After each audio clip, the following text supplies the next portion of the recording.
앞서 이 기자와도 이야기를 나눠봤지만 국민연금의 스튜어드십 코드 도입 여부를 최종 결정하는 회의가 어제 열렸습니다.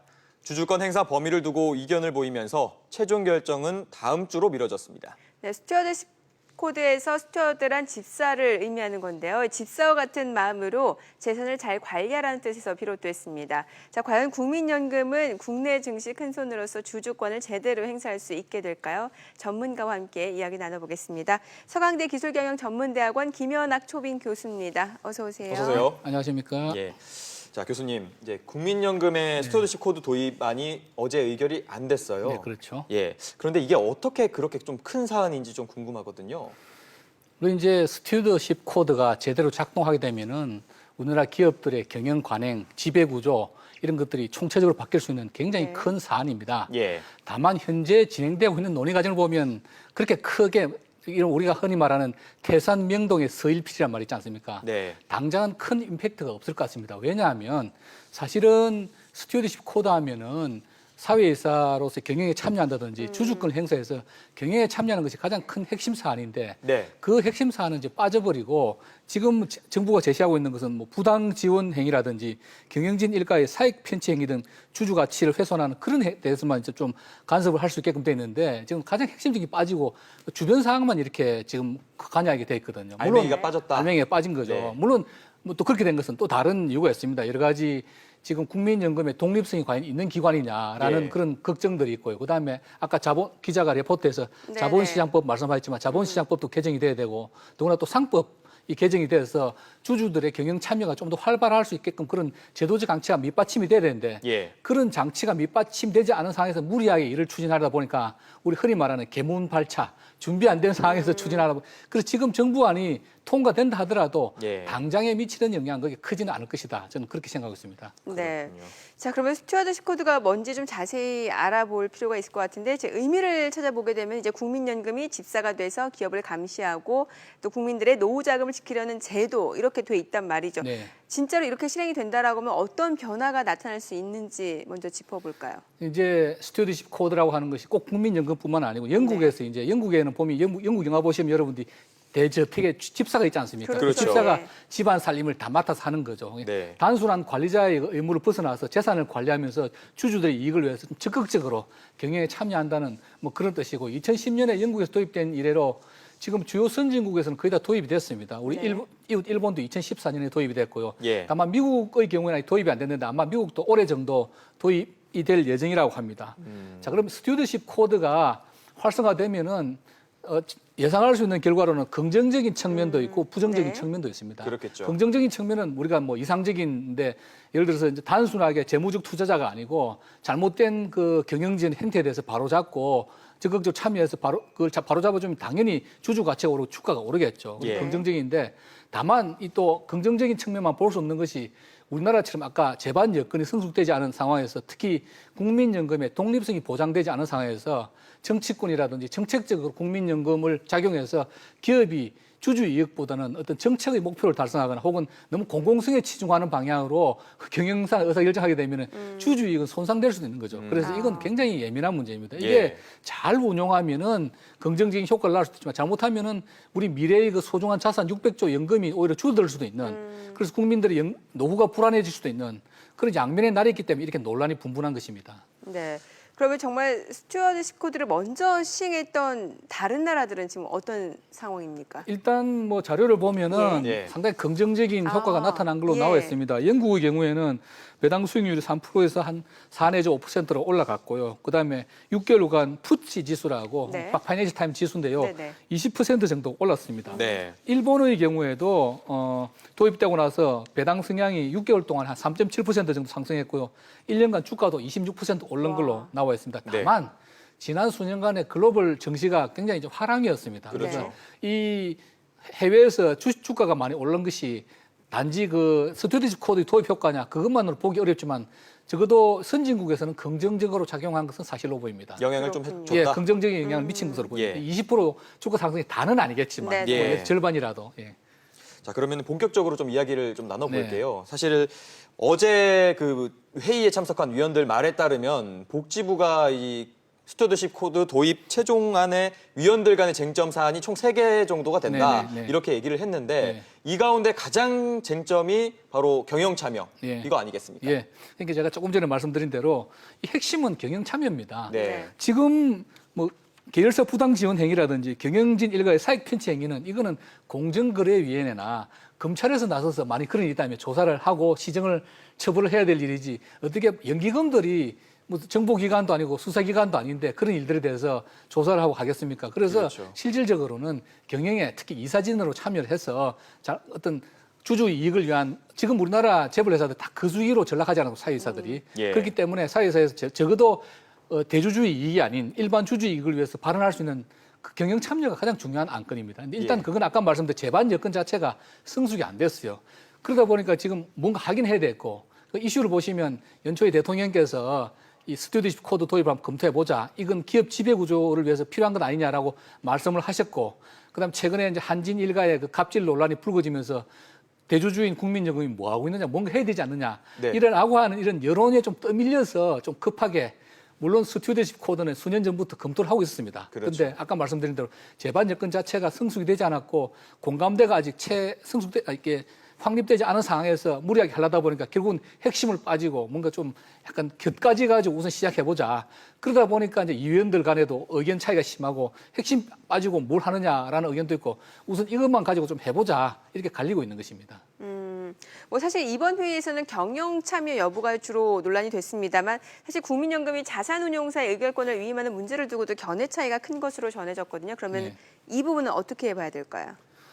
네, 지금 이제 정부 안은 지금 우리나라의 국민연금이 한 600조 정도 되고요. 한 네. 170여 조를 국내 주식에 투자하고 있는데 그걸 다 국민연금에서 관리하는 것이 아니고 한 절반 조금 넘는 수준을 민간 자산 운용사에게 위탁해서 운용을 하고 있습니다. 예. 그러면 당연히 위탁된 부분만큼은 이 경영권 행사를 스튜어드십 코드를 위임받은 자산 운용사 해야 된다고 정부 아니고 일부 시민단체나 노동자위원회에서는 무슨 소리냐. 그거는 어쨌든 국민연금의 돈이니까 국민연금이 행사해야 된다라고 하는 건데 저는 그 부분에 대해서는 그 정부 안이 맞다고 봅니다. 예. 어쨌거나 위탁받은 사람은 그 결과에 대해 책임을 져야 되지 않겠습니까? 그렇죠. 그 자산 운용에 대해서. 예. 그 자산 운용 책임진다고 하는 거는 경영권에 참여했을 때 그 경영권 참여의 정도에 따라서 그 고객의 주주 가치를 더 올리느냐 안 올리느냐에 또 달려 있거든요. 당연히 참여하는 것이 맞는데 물론 정부 입장에서는 또 부담스러우니까 그렇죠. 위임하겠다는 것도 좀 있습니다. 네. 그렇지만 원칙적으로는 위임하는 것이 맞다고 저는 생각합니다. 다만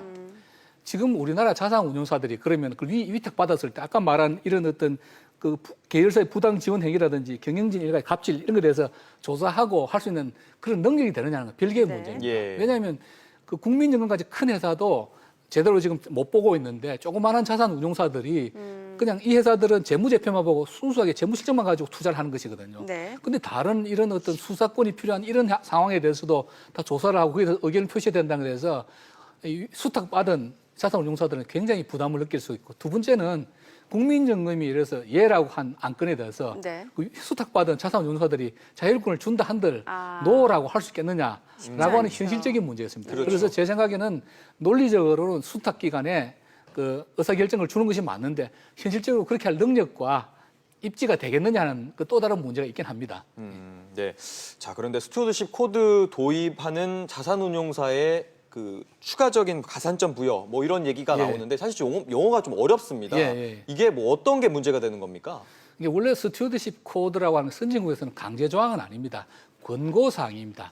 이런 기준에 따라서 하시오라고 하는 것이고 그건 해도 되고 안 해도 되는 것입니다. 아까 말씀드린 소규모 자산 운용사들의 경우에는 그걸 일일이 재무제표에 다른 것을 들여다볼 능력과 조직이 안 될 수가 있습니다. 그래서 예. 그런 경우에는 사실 우리는 스튜어드십 코드를 행사하지 않겠소라고 하는 것도 그 사람 의사결정이 하나인데 가점을 주겠다고 하는 거는 그 안 하면은 수탁을 받을 수 없다는 이야기 아니겠습니까? 그렇죠. 굉장히 무언의 압박으로 다가오는 것이고 그래서 이게 권고사항인데 가점을 줘서 반강제화하는 것이 맞느냐.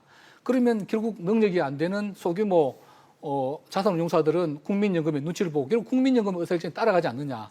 그래서 이게 무슨 의미가 있느냐. 그래서 논란이 또 생기는 것입니다. 그렇군요. 자, 그러면은 결국에는 이제 국민연금의 과도한 영향력에 대한 우려가 결론을 이끌어내지 못했다라고도 볼 수 있을 것 같은데 이 연금 사회주의 지적이 나오고 있지 않습니까? 네. 이 부분은 어떻게 볼 수 있을까요?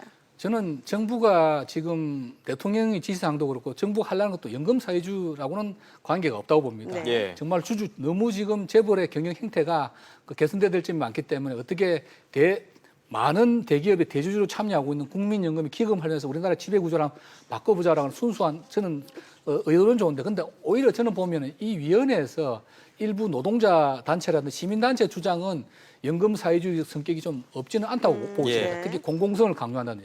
뭐 예를 들자면은 우리나라에 통신 3사가 있지 않습니까? 예. 그 통신 3사의 경우에는 다 민간 회사입니다. 정부 지분이 하나도 없습니다. 근데 시민단체 주장을 보면 통신 3사는 통신 요금을 내려야 된다. 왜냐하면 공공성이 강하기 때문이다. 그런데 통신 3사의 주주 입장에서 보면은 그 통신 요금을 내리면은 주주 이익을 침해하는 것 아니겠습니까? 왜냐하면 그 이익이 떨어지고 배당이 줄어들거든요. 왜냐하면 그렇죠. 연기금들이 대부분 우리나라 국민연금도 해외 연기금들이 통신사가 안정적인 배당을 하기 때문에 통신사에 투자를 굉장히 많이 하고 있습니다.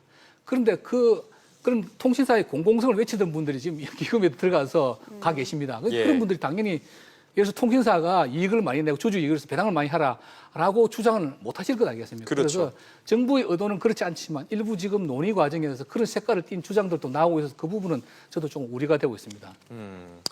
자, 그리고 다음에 이제 오는 30일에 회의가 또 열리잖아요. 네. 여기서도 또 같은 상황이 반복될 수도 있을 것 같거든요. 그러면 네. 혹시나 정부가 큰 폭에서 이 수정을 할 수도 있을 가능성은 있을까요? 뭐 정부가 며칠 동안 고민하겠지만 저는 그럴 가능성이 적다고 봅니다. 아, 적다고요? 예, 왜냐하면 정부로서도 굉장히 부담이 되는 일이거든요. 예. 과거에 아마 뭐 국민연금이라는 과거에 어떤 공적 기관들이 정부의 지시에 따라서 별다른 그 죄책감 없이 했던 것들이 지금 다 적폐로 해서 처벌을 받고 있는 일도 많지 않습니까? 예. 그래서 국민연금 입장에서는 법이 허용하는 범위 내에서 최대한 하려고 했던 것이고요. 지금 다른 법규의 개정이 없는 상태에서 무리하게 정형견을 참여한다는 그런 행위를 하기 어려울 것이고요. 또 뭐 다른 조항들도 마찬가지입니다. 그래서 제가 생각할 때 정부 안은 여기서 더 물러설 수는 없고, 그것도 정부 안에 대해서 정부 안이 강하지 않기 때문에 지금 사측, 고용주측은 이 정부 안에 새로 단계적 도입에 대해서 찬성을 하고 있는 그런 입장이고요. 그렇죠. 노동자 측이라든지 시민단체 측에서는 좀 약하다라고 해서 강하게 반발하고 있는데 네. 결국은 시민단체가 조금 양보를 해서 단계적으로 갈 것이냐 아니면 계속 논란이 거듭될 것이냐 가 뭐 관건이고 정부가 이 안을 후퇴할 가능성은 좀 적다고 저는 생각하고 있습니다. 자, 그런데 일부에서는 국민연금의 독립성 확보가 먼저라는 주장 이렇게 또 나오고 있거든요. 네. 사실 근데 독립성 강화 필요성에 대해서 어떤 제도적 장치들이 좀 마련이 돼야 되는지 또 궁금해요. 예, 사실 그렇습니다. 지난 정권 때도 이 삼성물산과 제일모직 합병권에서 뭔가 그 국민연금이 정부의 압력에 의해서 영향을 끼쳤다라고 하는 것이 수사 결과로 조금씩 나오고 있지 않습니까? 예. 그래서 국민연금의 독립성이 제가 아까 말씀드린 관련 법규의 개정과 국민연금의 독립성 확보가 전제되지 않고 이 스튜어디십 코드를 도입하는 것은 큰 실효성이 없다고 저도 생각하고 있고요. 네. 국민연금의 독립성을 하기 위해서는 우선 생각해 볼 수 있는 안은 국민연금을 공사화해서 기금운용본부를 공사화해서 기금운용본부장은 뭐 최소한 한국은행 총재 정도의 독립성을 위임받아서 임기를 보장받고 독자적으로 의사결정할 수 있게 한다든지 아니면은 일본처럼 일본은 공적 연금을 모두 100% 민간에 위양을 하고 있습니다. 네. 민간 자산 운용사들이 운영하고 국민연금 그 감시 감독만 하는 거죠. 그러면 그리고 이제 의결권도 다 위임을 하면은 정부가 관여했다는 그런 의심이 없을 거 아닙니까? 네. 아니면 또 다른 차선책으로는 국민연금이 지금 한 600조 정도 되는데 이걸 한 두세 개 정도로 나눠 가지고 네. 경쟁체제 기금운용분모를 나누고 민간인 전문가들 영입해서 경쟁을 시키는 겁니다. 그리고 그 KPI 그 성과 평가는 오로지 주주이익 수익률을 가지고 평가하는 겁니다. 그러면은 그 책임자들이 주주이익을 위해서 다른 정치권에 외압이 있다더라도 주주이익을 위해서 열심히 뛸 걸로 보입니다. 그래서 지금 과거에도 여러 차례 논의됐지만 저도 이게 핵심이라고 봅니다. 국민연금의 독립성을 보장하지 않고는 예를 정권이 바뀌면 또 다시 악용될 우려가 있기 때문에 이 부분만큼은 먼저 시행을 하고 그다음에 스튜어디십 코드를 제대로 도입하는 것이 순서라고 저도 생각하고 있습니다. 예. 네. 자, 마지막으로 좀 국민들 입장에서 가질 수 있는 불안감에 대해서 좀 여쭤볼게요. 사실 그 국민연금 미래 재정에 대해서 많은 우리 국민들이 내가 연금을 받을 때까지도 이 연금에 돈이 잘 남아 있을까 이런 얘기들 많이 나오거든요. 네네, 그렇죠. 왜냐면은 그 이전에 통계 자료들 보고가 걸 보게 되면은 뭐 몇십 년 후에는 국민연금이 고갈될 것이다 이런 자료들도 있었거든요. 예. 여기에 대해서는 뭐 노력도 많이 필요할 것 같고요. 예. 국민연금이 이제 3, 40년 정도 되면 소진될 것이다. 고갈이보다 네. 소진이라는 표현을 쓰는데요. 그런 의견이 많습니다. 왜냐하면 많죠. 지금 그 노인층 인구가 자꾸 줄어들잖아요. 늘어나잖아요. 네. 그러니까 이걸 부양해야 될 국민연금 내야 될 젊은 층 인구는 줄어들고 그걸 수급받을 노인층 인구 늘어나기 때문에 3, 40년 정도 되면은 이제 이게 소진될 것이다라고 하는 우려가 있는데 사실 국민연금이 지난 몇 년간의 실적이 좋았습니다. 근데 네. 올해 좀 안 좋고요. 근데 과거에는 사실은 정부가 어떤 국책 사업에 국민연금을 사용하려는 그런 압박들이 좀 있었습니다. 그거는 절대 피해야 될 것이고. 그래서 3, 40년 뒤에 일을 지금 미리 예측하는 건 굉장히 어렵습니다. 예. 다만 이렇게 아까 말씀드린 국민연금의 독립성을 확보하고 그다음에 스튜어디스 코드를 확보해서 주주익의 이익을 위해서 활동하도록 하고 이런 조치들이 좀 장기적인 플랜을 가지고 단계적으로 밟아가야 되지. 지금은 주변 여건이 성숙되지 않은 상황에서 너무 스튜어디스 코드의 도입 자체에만 너무 이렇게 매몰되어 있는 것이 아닌가 논의가 그런 우려가 있습니다. 네, 그렇군요. 말씀 잘 들었습니다. 김연학 교수님이었습니다. 네, 감사합니다.